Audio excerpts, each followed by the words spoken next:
What's good, everybody?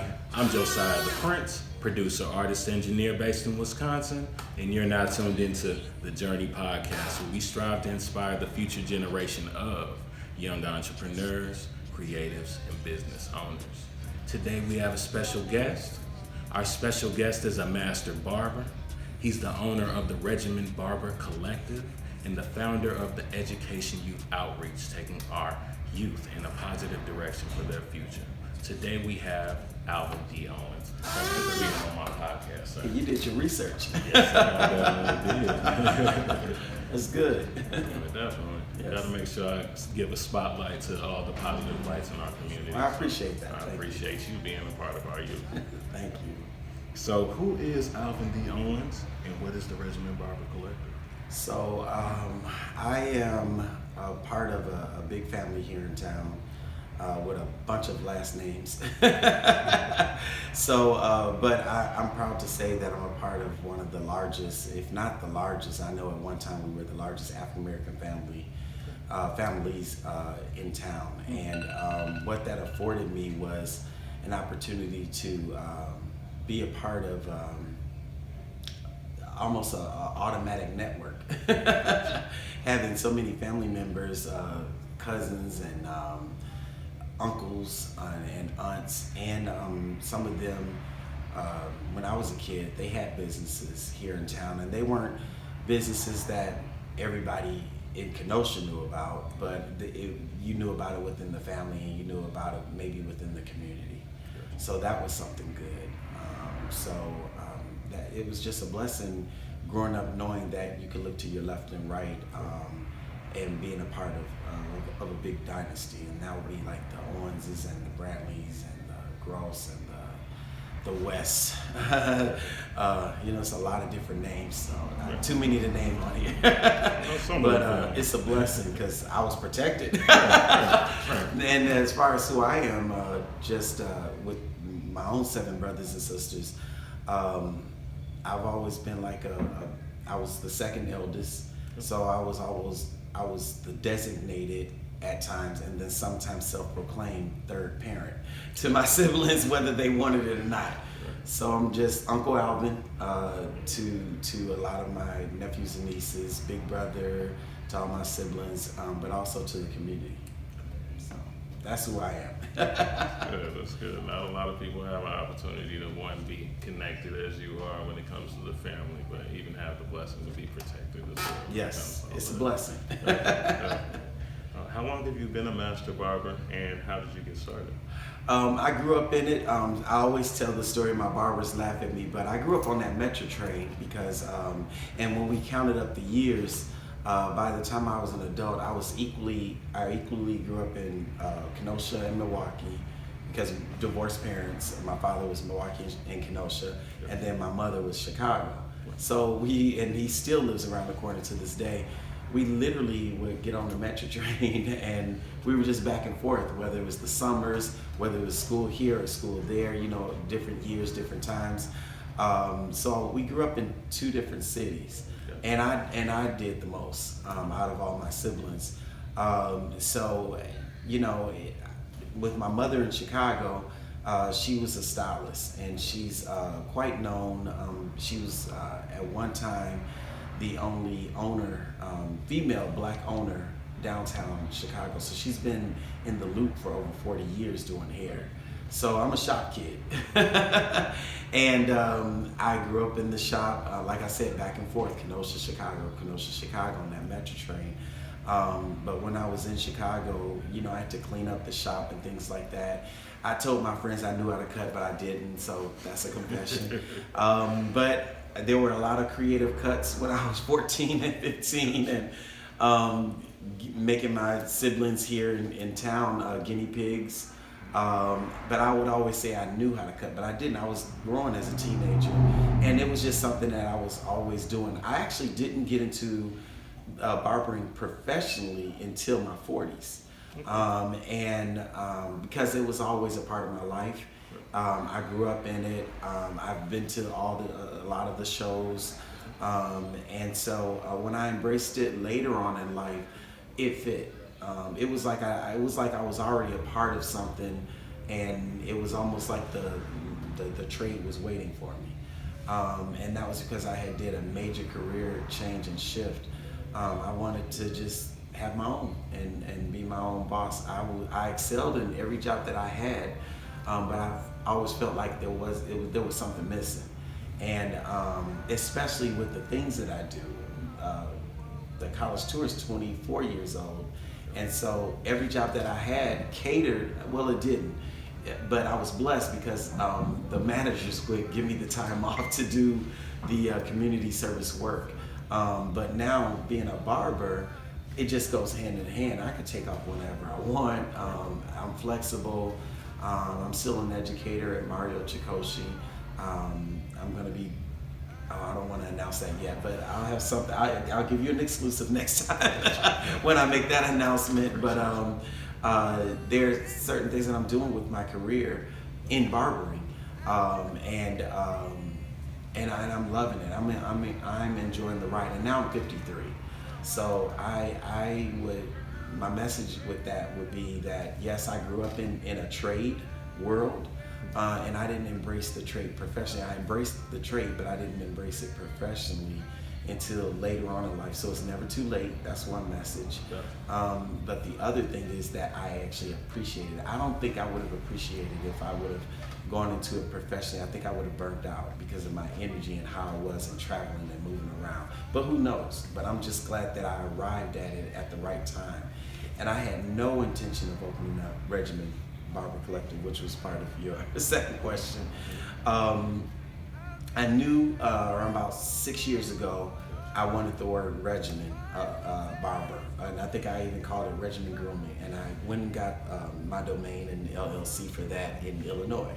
Had no intention of opening up a barbershop in Kenosha. The college tour started in Kenosha, and that was about it of my, creating something here in town. And it was just because of an opportunity that presented itself for me to come here, which is this location, after I turned it down for 6 months. I kept saying no, because I was literally with my mother and with my mother's husband. We were scouting places in Hyde Park in Chicago. We had, and on the South Side, we were literally visiting locations, and it was literally just the opportunity that it presented itself. So I'm grateful, grateful that I had it with that regimen.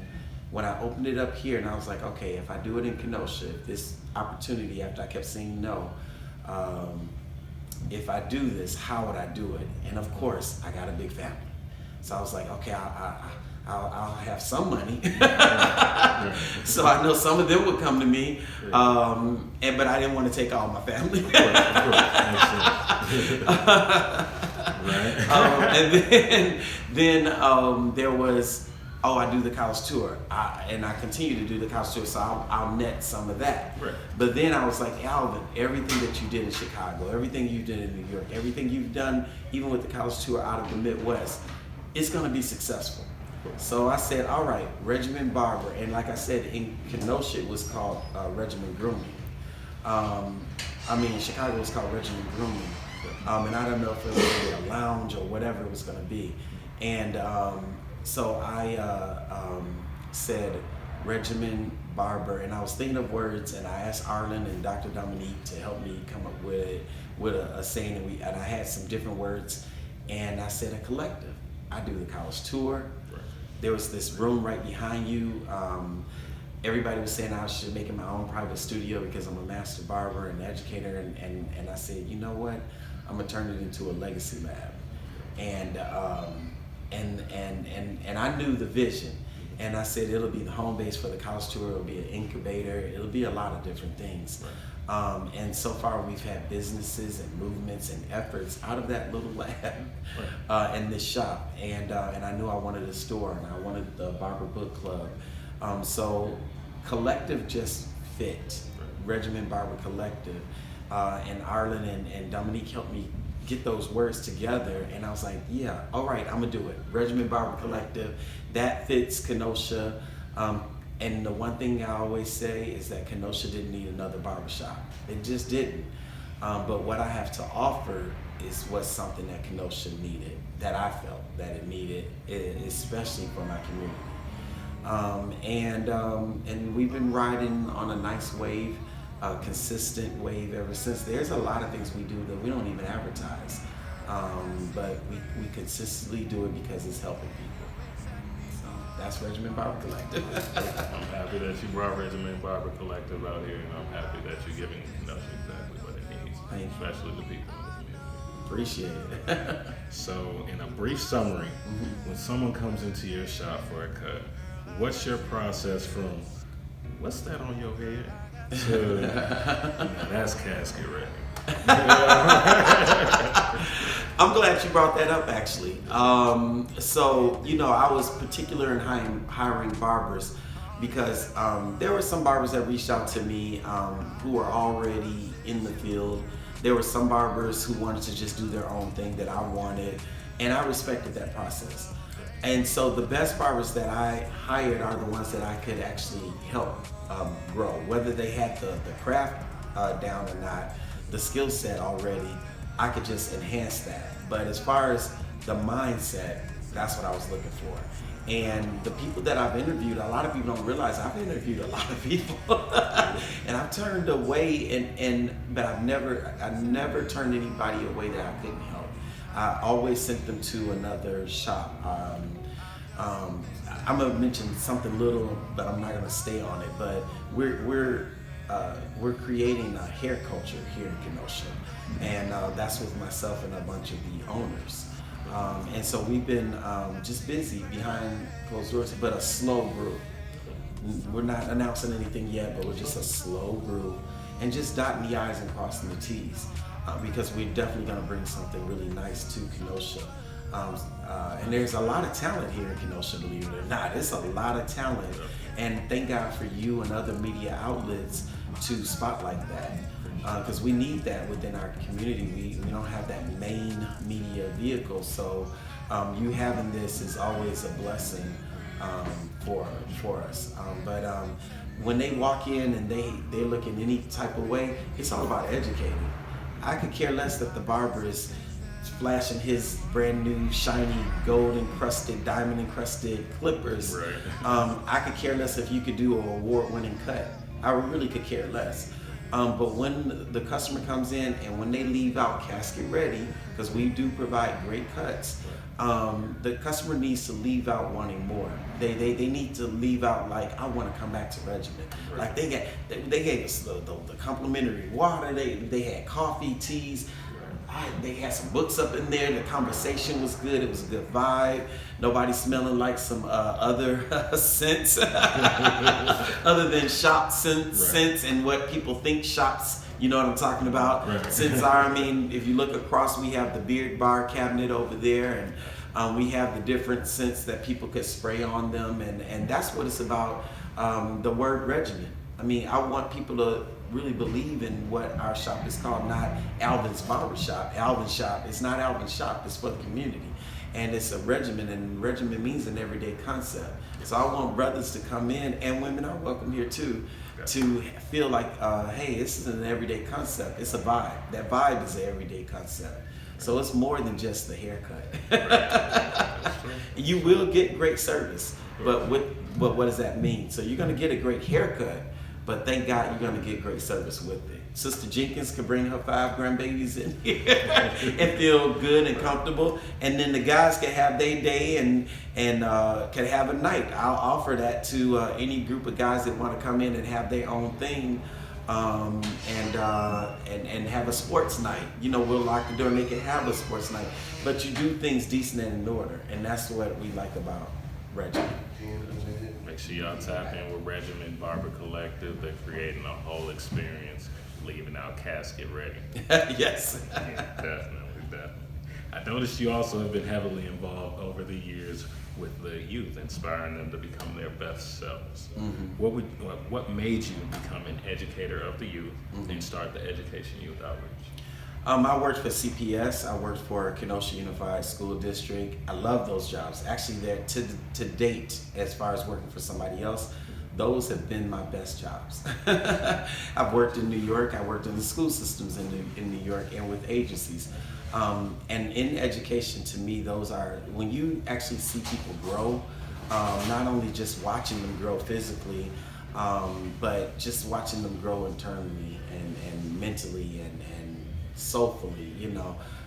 It's something to be amazed at, and in actuality, you feel honored to have been a part of that process. I never ever claim any student that became an entrepreneur, a tradesman, or graduated from college, or whatever they did in life. I mean, we have a supermodel who's living in overseas right now, who went through my college tour program, and I never claimed their successes. I'm actually honored to have been a part of it, and I'm always honored when they want to give back. When she was like, let's do a Zoom and I'll talk to the students, and you know, going into that field, and she was one of those struggling models until she hit it big. And so having that, and it doesn't matter what journey. The funny part, we call it the college tour, and in the community we call it the college toe. Y'all know what it is. But everybody on the outside think it was all about Mr. Owens is taking everybody to see some colleges. Little did they know, and my cousin could back me up in the background, it was more than a college tour. It was an experience, and I'm gonna share a little bit more about that because we're approaching 25 years. So I'll share it here right now. It was, the original concept was never just to take them to see some colleges. I took them to see culture. When I came back fresh off of New York and I moved back home to Kenosha in '98, I've made 2 returns since then. I heard the word minority used a lot. So when I heard it over the intercom, we need all the minority students to come to the gym and that's appropriate. You trying to get minority students to come to the gym to give out information from Parkside. I get it, I understood it. However, I kept hearing that word, and something was bothering me about that word. Living in New York, growing up 50% Wisconsin, 50% Illinois, and we don't in New York and in Chicago, you don't use the word minority. You just say black or African or African American or African descent, something. And when you look up the word minority, it means less than. So when you essentially, if a kid keeps hearing that, will all the less thans come to the, and I know that isn't what you meant, but what I noticed, unfortunately, was all the black and a few Latinos came to the auditorium. Not the Asians, not the handicapped, not the, you get what I'm saying? Because if you just say minority, what minority? Culturally minority students come, then all of them should come. It was one Middle Eastern kid, and we had only 7 at the time. But everybody didn't identify. None of the Asian kids came to any minority thing unless I reached out to them and involved in that. And I said, let's stop using that word. So on the college tour, I didn't allow them to use the word minority. I said, you call each other brother and sister. And you can't call me Alvin. You got to call me Mr. Alvin. You have to put a sir name in front of it. Brother Alvin, cousin Alvin. It has to have a title. And I was just teaching respectability. And another thing I'm about to share, I did not like how African American kids, and I'm glad I'm on your podcast because I can share this. Because some of the students thought I didn't want them talking to the white girls, some of the brothers. I said that wasn't the case. It was, I didn't like how some of the young African American men were treating, at the time, some of the sisters that was in the school. The way the language was too harsh. So I said, just like you speak to Becky, Amy, and Mary, speak to Laquita, Darnetta, and Shatara, say hello. These are your sisters. I ain't saying you got to talk to them like in that type. Well, plus you're in middle school. I ain't even talking to you about that. I'm just saying when you're walking down the hall, speak to your sisters. And that bothered me. And that following fall, I took over student council, and I took over the Parkside group that I already had, which was the Cultural Awareness Leadership Council. And I merged them, and boy, did the parents have a fit. And I was teaching respectability. And so when I took them on the college tour, I wanted them to see a young brother and a young sister with a backpack on. And even with the Caucasian students that attended the college tour, I wanted them to see a brother and a sister with their backpack on going to college, and not just being the minority. I wanted them to see this is the majority on campus. This is the norm on campus, that brothers and sisters are going from class to class. I wanted them to see a different world. and not necessarily because I wanted to. And I took them to Duke University as well as Morehouse, or NCNT. I took them to the non-HBCUs as well as the HBCUs, but I wanted them to see themselves not in a minority view. I wanted them to see themselves in a majority view, no matter what they chose to do, whether it was college, trade, military, or the working world. I just wanted them to see themselves in a majority view and not a minority view. So that's why I was committed and been committed. Why do you think it's so crucial to inspire and educate the youth so early? You have to start early. Lately, as I've gotten older, people have been saying I've been purging, and it isn't that. Something that I quoted recently, I don't know if I got it from one of these books behind me, but it was you don't cater to the volatile, but you work with the willing. And that part I came up with. So quote Alvin on that. There you go. And sometimes when I remember even Kenosha and even in Chicago, working in on the south side in Roseland, sometimes you would get people together. Everybody has the best intention, but they were just volatile voices. You can't get work done like that. And so sometimes you have to, it's not that you don't want to work with that person, you have to learn how to work through with that person. And in our community, we all, the stigma is that I take offense now as I've gotten older, because recently, 3 years ago, I hit 50 and it's like, oh, I'm a part of the old guard now. Because before I was one of the feisty younger people in my 20s and 30s. The older people don't know what they do. Sorry, y'all. So now I'm the old guard. Now I'm taking offense. I'm like, nah, some people have been working, and I've been saying who's we a lot. Like, what do you mean? There's a lot of people are doing a lot of great things. Maybe you don't know, but yes, more things need to be done. I mean, it takes a while. But we have to work through things. It's not just about working together. We have to work through things with each other and also with each out, without. So there's a few people I support. I'm not working with them. But it don't mean if they post something, I'm gonna post it, but I'll be over there. You do you. And that's because I have a set standard and expectations with liability and things that I've learned myself. And then I just try to offer. Now, if they don't want to go that route, hey, you do you. I don't want you to stop what you're doing. Keep doing what you're doing. Because one day you'll get to a level of standards and expectations and you'll understand. But right now, you do you over there and I'll do me over there, because we're still going to help the community. And God bless that both things grow in their blessings. So it's not that I'm purging, it's that there are certain things that I think each of us individually and as a collective, we have to get to certain standards and expectations that we have to uphold, and that's it. There's no negotiation process. If you really, you can't build a boat with holes, because you put it out to sea, it's gonna sink. Come on, well, I can't wait to write down all my quotes. Make sure I put that up on the podcast. Yes. What's good, everybody? I'm Josiah the Prince, producer, artist, engineer based in Wisconsin, and right now I need you to go check out Habits 365. Habits 365 is a clothing company. They have all sorts of amazing items, such as this Habits 365 exclamation tee. Make sure y'all tap in with them. They have clothing items for men and for the ladies as well, so make sure you tap in. They have t-shirts, hoodies, sweaters, jackets, whatever you may desire. So don't forget to wear your habits, alright? And make sure you check out my album, Secrets, available on all streaming platforms. Slow it down when you walking past me. Badass, damn, I hope she nasty. Slim thick, and she got a fatty. Turn around. If you had to pick 3 of the colleges on your tours that you feel our young audience or parents should make sure they check out, which ones would they be and why? That question. Okay, so I thought about this some more, but I have to still stick with most of what I said.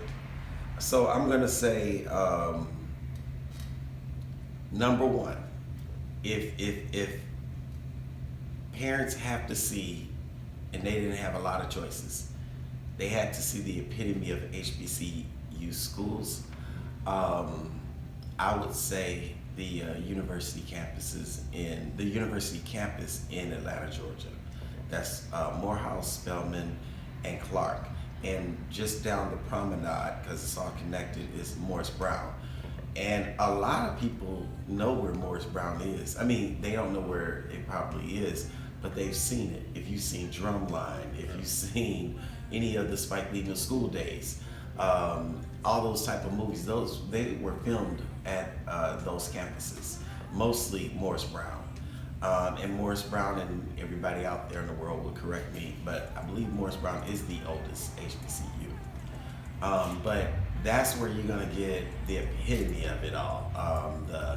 The Black Greek, the Divine Nine Black Greek fraternity sororities, the feeling that you're somewhere else but you're still here, empowerment, motivation, diversity within our own culture. I think sometimes we think about our community and we say the Black community, but we don't think about the layers of diversity that we have amongst ourselves. So we need to see the greatness of diversity amongst ourselves. And when you go to an HBCU, it's like you like they say New York is a big melting pot. Well, this is what we, this going down there, you will see the epitome of like a New York, but of our own culture. So it's really just a beautiful experience. Now, if I had to like beg for everybody to go see more, of course it'd be Howard University. I mean, God, Howard just has a vibe. And I know everybody, like I was sharing, everybody in the South would get mad at me saying that, but Howard, even though it's in DC, has a very Southern hospitality vibe with a very New York East Coast edge. So it's so different than Atlanta, Georgia, and yet it's still us.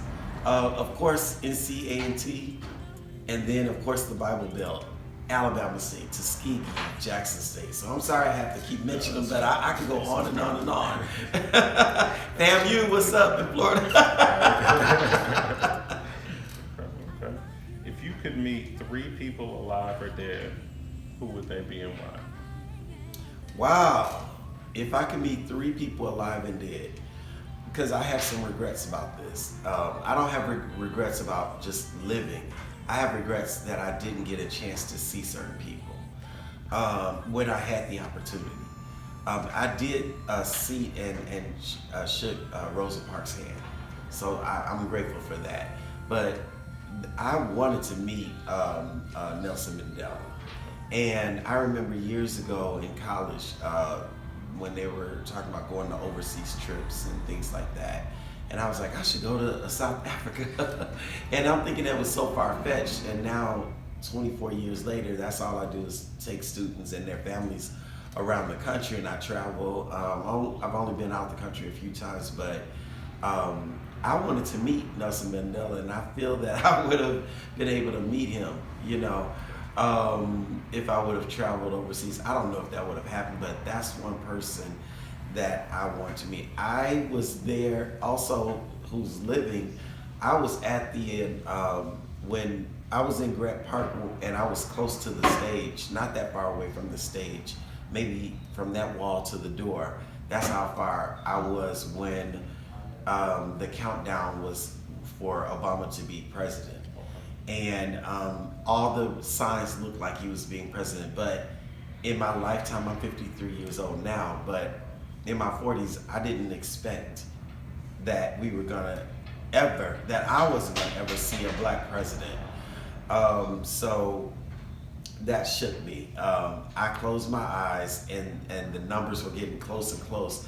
But I know America, and so I was like, something gonna happen, I was so reluctant and into believing. I just closed my eyes as the numbers were getting close, and when they said president-elect of the United States, instead of me busting out in tears, and now I'm getting more emotional than I was before, but when he said that, it wasn't so much that a black man became president. It was a time where we were all energized that a black man could become president, and that energy and that feeling of working hard to see that it happened, like we saw it from when he, and you know, being from Chicago and Kenosha, and I was living in Chicago at the time, it was like, whoa, we were a part of this.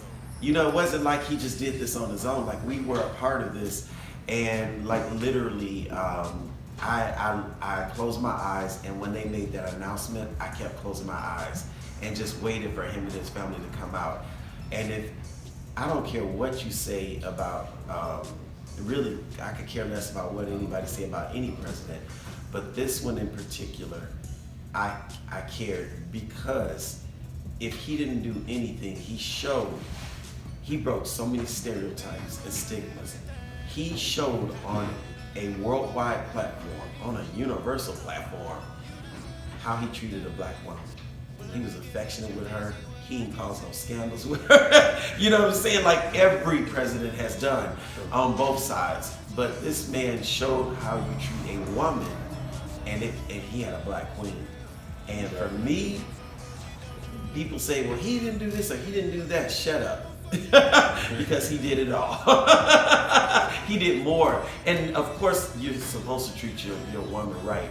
But he did that, and he maintained his composure on a level. So that is somebody I still want to sit down and have a conversation. So Obama, you're welcome to come to Regimen Barber Collective here in Kenosha, Wisconsin, 1345 52nd Street. Y'all get in contact with Obama, and of course, I still want to sit down with Oprah. I still want to have a sit down with Oprah. I know that's coming. I'm manifesting that, and it wasn't because of her show. It was because she came from nothing, and she has this. And it's shame on us in hip hop. I'm 86. You know, I'm a 86 pre-tween when hip hop was just emerging. And shame on us in hip hop that got y'all generation still screaming about our European counterparts and saying what American made is, when that woman is the epitome, along with some men like Johnson, who created Ebony Magazine, and Graves, who created Black Enterprise. These were millionaires. In today's term would be billionaires, but Oprah is a billionaire and actually has more money than Trump, and his name is in more hip hop music than her name, and she's a sister, so that don't make any sense to me. I think we glorify the wrong things in our culture, but I can criticize my own culture because I'm a part of my culture, and I'm for my culture. So that's something I think we need to work on. I'm not gonna bash us, but that's something I think we need to work on. So I want to have a seat with Oprah. I'm not glorifying the television and all that, her show. I'm glorifying that this woman literally came from the backwoods of Mississippi and has her own station and ownership. Right. Yes, and it's a part of her name, own. Right, that's the thing about it. That's the thing about it. And if that wasn't an example of those two people, Obama and Oprah, being an example of coming from humble beginnings to actually having the highest position that you could ever have in the world, and then being one of the most influential people coming out of the backwoods of Mississippi, I don't know what it is. So those are my living and dead. Great names. Great names are definitely good to me. As a creative, we go through a lot of ups and downs. What drives you to keep doing what you do? The people. We just had a barber and stylist showcase in here, and you know, when you're putting stuff together, especially as a creative, and you know this, you're gonna hear the complaints are loud, the criticism are loud, but the compliments are quiet. And it was one of the, and I'm gonna mention her name, one of the most humble people who just made my morning this morning. Her name is Leslie Walker. She said, she didn't just say thank you. She said what this did for her being in her first showcase, which is nothing for some people, but for her, she literally used the words and said that it had changed her life. For me, as a creative, as somebody who try to do good and try to have things for our city, for somebody to say that it affected their life, we're talking about spiritual now. You're talking about somebody's being. And you're talking about somebody's trajectory of what they want to go into. And this was her first showcase. She told me how nervous she was all week, and we were motivating her. And I mean, we had some extraordinary talent here yesterday, and I haven't even heard from them. You know, God bless them, I'll probably hear them and they mean well, but I'm just saying, for somebody who's quiet, who's shy, to say that it changed their life means more to me than all the talent, you know, in the world. So I would say that those are the moments why we do what we do. That's why we have the mission. That's why I also, with my students in barbering, with my own team here, and with our city of Kenosha, if there is a class that needs to be taught, it needs to be taught with appreciation, because that's how you continue to motivate people. You can tell somebody you thank you, but if you show them, that's going to keep a person going. If you could go back in time and speak to the younger version of you, back before you started in your creative endeavors, what advice would you give them? Man, you I'm tired. That's why I'm a little emotional. If I had to talk to little Alvin, because I've shared this before, I would say it's okay. I would say everything is going to be all right. Any fear or doubt that I had, anytime that I dared to dream, anytime that I dared to want to do something different, or be just different, or just be myself, I would say don't worry about it. It's going to be okay. And I would let little Alvin see the grown Alvin's tears. I think a lot of times, instead of, we try to hide too much from young people, but we were young ones, and sometimes when we go through traumatic events, when we see people in our family that die, when we see hardship, I think the only thing missing is that we don't explain afterwards. You know, if the parents get a divorce, sit down with your children, maybe they need counseling, you know, get through some of those things. And I think sometimes our children, especially African American children, and I'm gonna bring it back to Alvin, we see things, but sometimes we don't get the explanation behind it, and so it just internalizes, and we suppress it, and then later it internalizes and then manifests to something else. So we have to work through a lot, and I believe young Alvin experienced that, and then when he got older, it was like, what am I supposed to do with all this? Why am I carrying this heaviness? So I would just tell Alvin that's going to be okay, but give some more context with the things that he's going through. Yeah. Woo. That's a good question. No problem. Is there any advice that you wish you were given before becoming a master barber and youth educator that you would like to share with someone that is just getting started? Any advice? I was given good advice, to be honest, by my mentors. I know that I did share with them that one of them that was holding back, and I was pushing him, and he told me that I was pushing him because he was my teacher, but he was younger than me, but I was older than him in life experience in certain aspects, and he told me that I kept pushing him with my comments, like they would dig. And he said that I would always want him, he told me that he was offended that I told him that he's here, but I saw him here. But I was saying that to motivate him, and he said he was offended by that, but he thanked me for saying that because it made him go hard. But he was still my educator, and my only words to two of my educators that was younger than me in barbering, I said, well, I want to be able, when I get my license, when I get my credentials, to look to my left and look to my right and see colleagues. I don't want it to be where I don't see more people like us really taking this barber business as far as we can take it. Because it's in a lot of trade industry, we get our thing, we do our craft, we do our thing, and we separate because it's so independent. But you want to be able, in a regular job, there's a department, there's an IT department if the electrical things go wrong, the computer shut down, call IT. Right. If something needs to be repaired, the desk breaks, you have to call the repair department, the maintenance man. Right. In our trade, in our field, there isn't. You have to go to the store and buy. You have to call the distributor. We don't have a phone to pick up somebody in the building to fix things. Sure. We're very independent, so a lot of times in our industry, we're in a bubble. We stay in our own bubble. And I said I didn't want that. I want to make sure that I could pick up the phone and all that. And that's what the educational part of me, that's where that comes from. I worked for Bullen Middle School. I worked for Chicago Public School. I'm still a volunteer with Racing, Kenosha, Chicago, Boys and Girls Club, YMCA. So it's been in me growing up like that with family, but that part of me said I want to make sure that I keep that in barbering. And I'm a shop kid. I saw my mom, everything that you see in this shop, the free candy and water and snacks for the customer, I got that from my mom.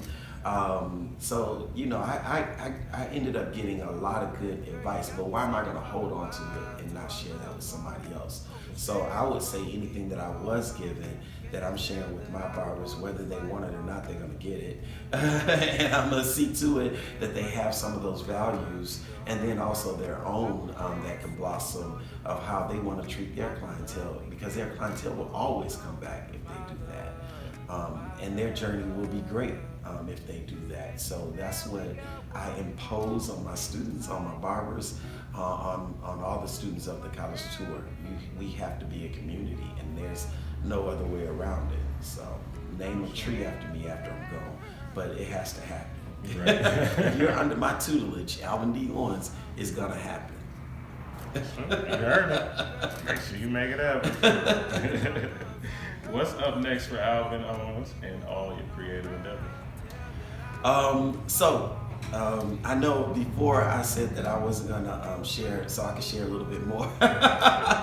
So we had a showcase. That's why I was holding back.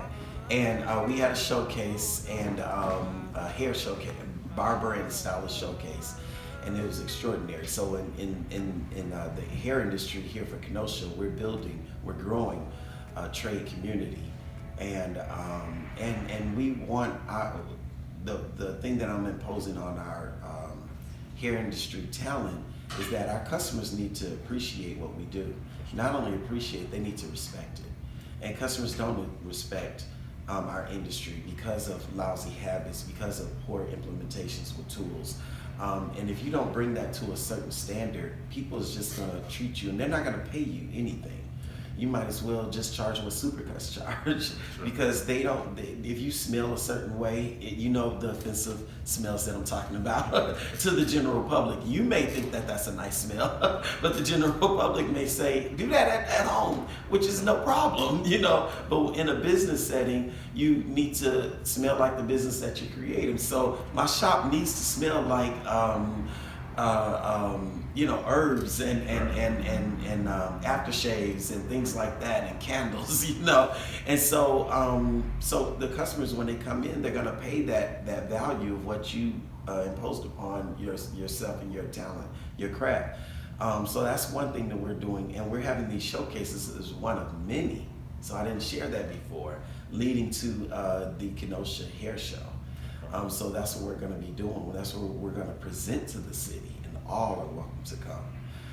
And that's just something that we're working on all together, and we're just going to continue to do that.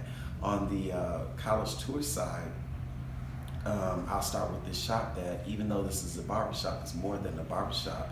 I don't even call it a barbershop. It's called Regimen Barber Collective, and that's the collective part. We have a coffee shop that's grown out of here. The college tours, this is the home base for the college tour program that we're going to continue. We're going to modify it because of COVID restrictions from state to state, but we're still going to move forward with doing activities and things centered around it, and bringing the college tour here, bringing it home. And so that's going to be unique and nice. We had Succeed Beyond High School. We had Line for Line, and all of these businesses grew up out of this. Their visions grew out of this collective. We've had different pop-up shops. Black Coffee Kenosha is a pop-up right now, and we're just doing it. We have a retail store, you know. So it's a collective, and anybody is welcome to come here, and we talk about how your vision could grow. So that's what's next for me. Making sure that anybody that has something, if you want to see it grow, if you need resources, I may not have it, but I can pick up the phone and we can work together to move you to the next level. And I do work with everybody, but I really want to say that Kenosha's community is not going to ever be strong or ever be the best or ever grow without the Black community. So I'm very adamant about helping our own. I don't need you to invite me to a table. I'm creating my own. And when you do invite me to the table, I grew up where I don't show up empty-handed. I'm bringing something to the table. So don't invite me to the table if I can't contribute. You can leave. You can keep the invitation. So, but if you invite me to the table, you best believe I'm going to speak and I'm going to contribute. If it's not respected, I didn't need your table anyway. I've created my own. Right. And that's what I definitely want for the African American community, the Black community, the Negro community, the Indigenous community, the Aboriginal community. While we're here, we need to understand that. And it isn't to say that we don't work with anybody else. I patronize every store, every independent store, and every franchise in the city. I have to go buy things and needs, but I also want that same respect for our community. And we have a lot of great business owners in this city, and we're not only teaching our people to patronize those businesses, but all of Kenosha. America can never be great without its Black community. We help build these cities. We help build this country. So that's what Regimen is doing. We're an incubator for that. Well, make sure y'all get in touch with Alvin Owens and all these amazing things that he has going on. Where can our audience find you? Oh, they can find me at on any social media. I actually have Twitter. I actually have Snapping Up the Chat Beyond College. We have Instagram, Facebook, of course. And what's the new one they got? Oh, TikTok. I just jumped on TikTok a long time and then I just refreshed it. But Alvin D. Owens or Regimen Barber Collective. Yes, on those social medias. Make sure y'all tap in with Alvin Owens and the Regimen Barber Collective and Beyond College. Thank you, sir, for being on my podcast. Thank you. I apologize for the sweaty hand. Oh, no problem. Tune in to the Journey Podcast. Y'all have a good evening, okay? Yes.